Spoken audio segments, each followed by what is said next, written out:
The level of violence perpetrated against African foreign nationals in this country over the past few months has a face. We know who the instigators and the perpetrators of this violent act are. Why have the perpetrators of this violence not been arrested? So that is a process which the police, the prosecuting authority is going to be following up without any doubt. March and March's campaign may have cast a spotlight on the issue of illegal migration, but the presidency and DIRCO have failed to address the root cause of the decades-long influx of cross-border travel to our country. So according to the president of South Africa, he says JACINTA, PHAKELA, and Mgizwe are under investigation and they will definitely be arrested. This is a demand that Julius Malema made to the president of South Africa and asked him, why are these people still walking freely in South Africa? Because when you talk about all the violence that has actually gone on within this match and match thing that happened in South Africa, or it is happening in South Africa, you cannot take these names out. You cannot take these names out. So why are they walking freely? And the president of South Africa responded, I don't want to talk much. Don't forget to like, don't forget to subscribe. Don't lose anything by liking. Just give the video a thumbs up. Let's go into the video, watch, come back and talk. The level of violence perpetrated against African foreign nationals in this country over the past few months has a face. We know who the instigators and the perpetrators of this violent act are. Why have the perpetrators of this violence not been arrested and prosecuted? What is even worse, the two of them came to meet with you. You should have locked them up that day when they came to meet you.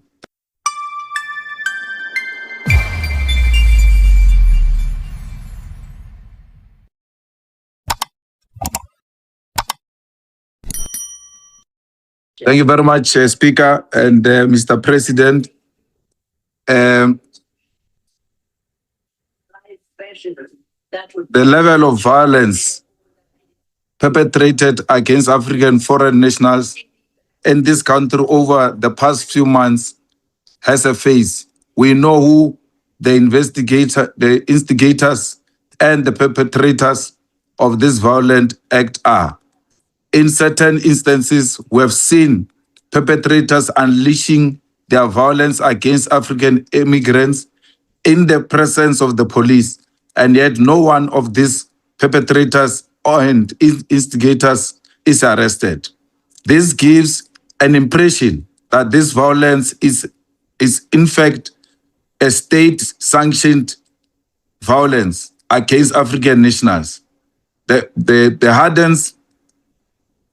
hardens the attitude of our sisters nations in the continent, because to them and to many of us, these are not isolated actions of vigilante groups, but rather actions aided by the state. Why have the perpetrators of this violence not been arrested and prosecuted? What is even worse, the two of them came to meet with you. You should have locked them up that day when they came to meet you. Thank you. Thank you, Honorable MALEMA. Honorable President.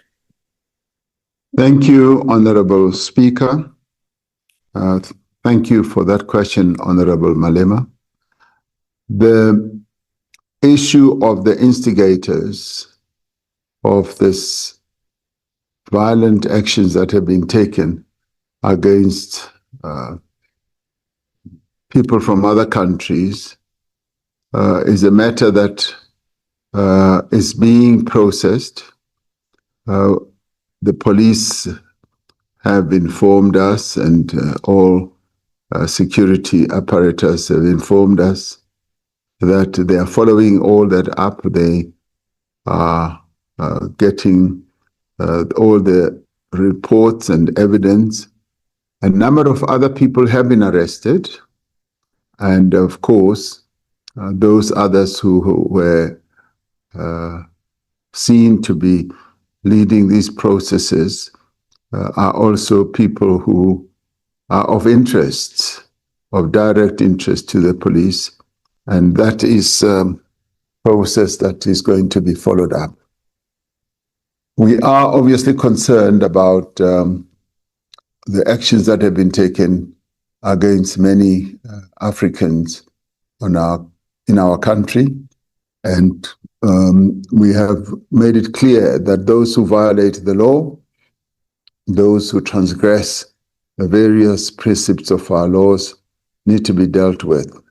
And in a number of cases where, for instance, incidents of violence have even resulted into injury, into death, we are going to be following all that up and ensuring indeed that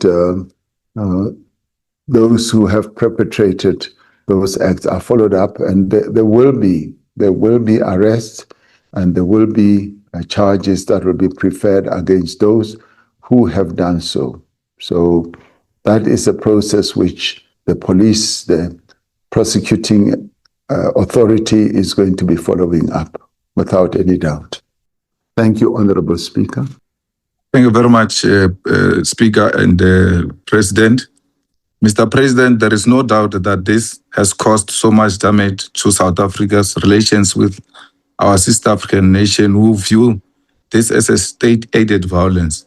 What concrete steps is your government taking to ensure prosecution, to protect foreign nationals living in South Africa, and to reassure the continent that this government does not condone xenophobia, and to an extent that you can commit to a timeline on how, by when, and how are you going to act on those perpetrators? Honorable President. Thank you, Honorable Speaker. The commitment I can make is that those who are perpetrating and have perpetrated acts of violence against foreign nationals are going to be dealt with. The police and the prosecuting authorities have been given the responsibility to make sure that anyone who commits criminal activity in our country are followed up and they are brought to book. That, in terms of our adherence to rule of law, is exactly what we expect to happen and will happen. A timeline I would ordinarily like to give, but it really depends on the speed and the determination with which they shall work that will determine precisely the timeline.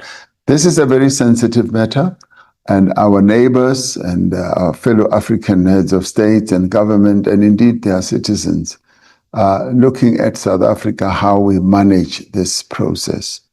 And it is on the basis of that they will be able to see our seriousness in terms of dealing with the issue of migration. And we have said that the rule of law must apply, and those who have done wrong or continue to do wrong must be dealt with.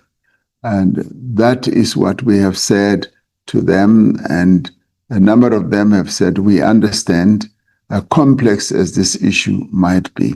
So we are processing that in that manner. And it's been interesting, as we have also found, that there have been activities that we have observed by a number of forces outside our country that have been bringing to bear their influence in this whole process. Those foreign or sister countries on the continent have realized that, and they have said, we know and we can see that quite a bit of this, certainly not all of it, but quite a bit of this is being propelled and instigated from outside of South Africa. And we have said that's precisely what we are following up as well. We are following those threads and those threats as well. So it's a complex problem. It's a multifaceted problem, but we are at work and working it through and deciphering precisely the various roles that have been played by our own people, as well as those we perceive to be outsiders who want to disturb the stability in South Africa by getting South Africans to seem to be at war with Africans from other nations. Thank you, Honorable Speaker. Thank you, Honorable President. Thank you, Honourable Speaker. Mr. President, March and March's campaign may have cast a spotlight on the issue of illegal migration, but the presidency and DIRCO have failed to address the root cause of the decades-long influx of cross-border travel to our country, the dictatorial and oppressive regimes that plague many of our neighbouring states and deprive their citizens of freedom and opportunity. We cannot keep using respect for state sovereignty as a convenient excuse not to address brutal dictatorships next door. This matter remains diplomatically sensitive, but it can no longer be ignored or brushed aside. When will you take seriously and actively address the backslide of democracy in our region and the growing threat of authoritarianism and state collapse that is placing the burden of mass migration on South Africa's doorstep? Thank you, Honorable President. Honorable Speaker, we have in our analysis of the reasons why people throng to our country addressed the issue of South Africa being seen to be an economic oasis, and the fact that being this economic oasis that people see and perceive that they can get a better life from South Africa as the one that has attracted a number of people to our country. Now, what makes people leave their own countries is given rise to by a variety of reasons. People either leave because they feel that their lives are in danger. They are refugees seeking security elsewhere. They either leave because their economic situations are dire and want to come to better locations where they can advance their economic challenges. And they leave for many other reasons. What we have to be mindful of is that we need to advance the interests of South Africans. And that is why we've taken the steps that we have taken to make sure that those who are in our country are properly documented. They have the necessary papers that puts them here, and that employers who employ people who are not documented needs to be dealt with in terms of our laws. The processes that ensue in various other countries in terms of their governance is a matter that the citizens of those countries are firmly the owners of and the drivers of. And we respect the sovereignty of other countries. And as we respect their sovereignty, we want them to respect our own sovereignty. So we will deal with other countries with respect. We will deal with other countries with recognition of what they are and what they stand for. And we will act in tandem with regional bodies that take views and positions on various activities that take place in various countries. Where there are challenges in other countries, it is the regional bodies that will take a firm view of what needs to be done. As we have done in even the recent past, where there have been challenges in a number of our neighbors. Lesotho is one case in point, Mozambique is another case in point, and DRC is another case in point, and even Zimbabwe has been a case in point. So, and now Madagascar. So we act in accordance with the decisions of our region. We are not lone rangers. We know that we belong to a community of nations. And even as we address the issue of migration, we have made it a point that we need to address it collectively. And we are very pleased that that approach has been well accepted and well embraced. And we have taken a view that that is what we need to do going forward. So we are a product of our region. We are a member of our region, and we must act in unison with our region. South Africa remains a respected member of the African community of nations and a principled Pan-African actor. We continue to participate actively in continental as well as regional bodies and processes.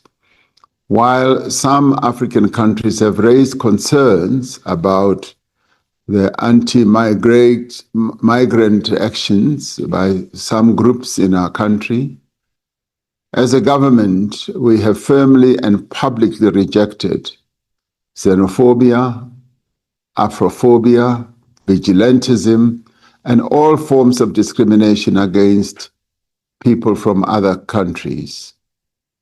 At the regional and continental level, we have reinforced South Africa's commitment to Pan-Africanism through cooperation with SADC, the African Union, and partner states on migration, governance, regional integration, and burden sharing.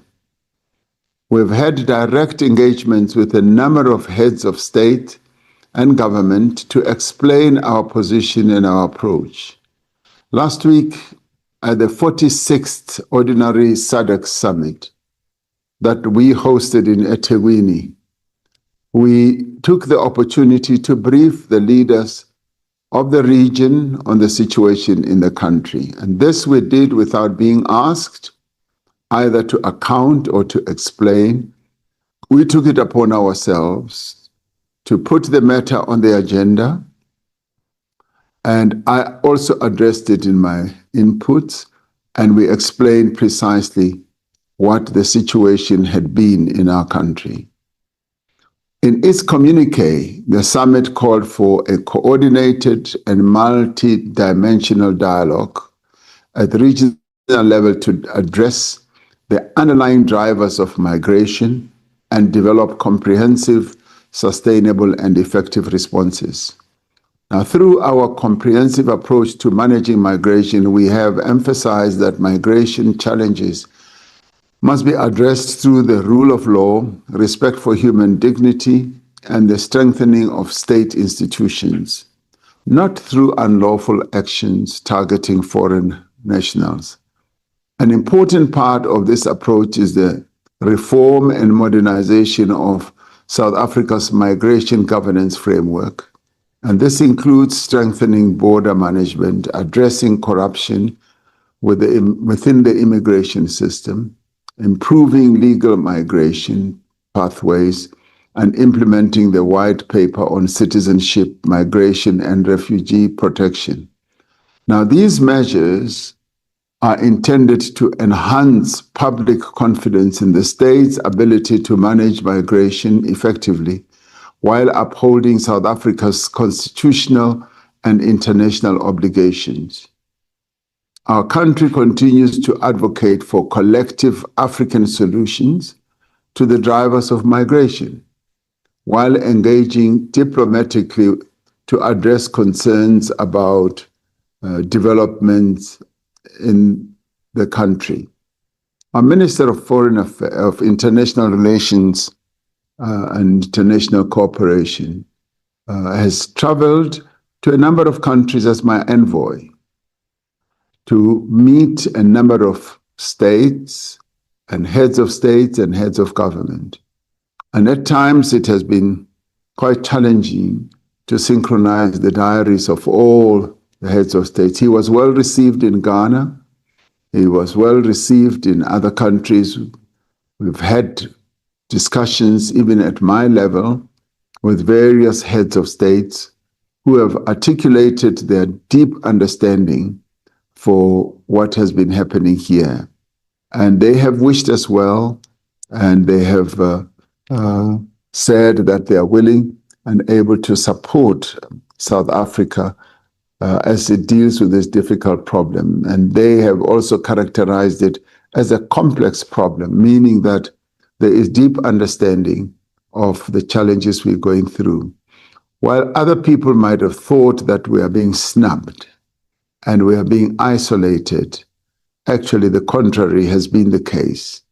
As we have sat down to explain precisely the challenges that we are going through, we have found, to our pleasant appreciation, that there is understanding and there is support, and a number of countries are saying they are willing to work with us to have this problem resolved. Thank you, Madam Speaker. Thank you, Honorable President.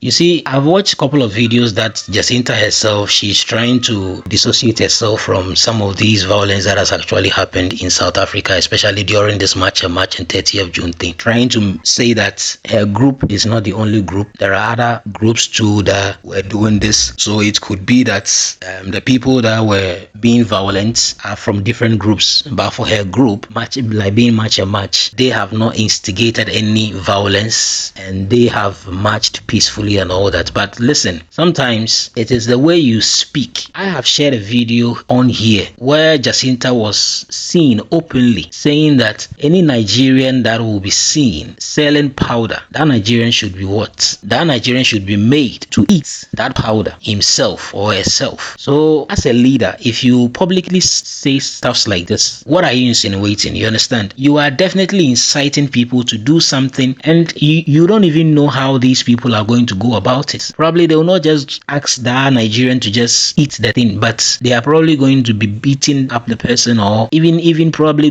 going to go to the extent of unaliving the person. So as a leader, if you are speaking to your people, you need to make certain things clear. I for once have not seen JACINTA in any video asking her people or her followers to desist from causing violence, looting, and all the other things that we have seen. So I don't know, but this is my little sense that I will share. I don't know what you think about this. Share your thoughts in the comment section. Let's know. Thank you so much for watching.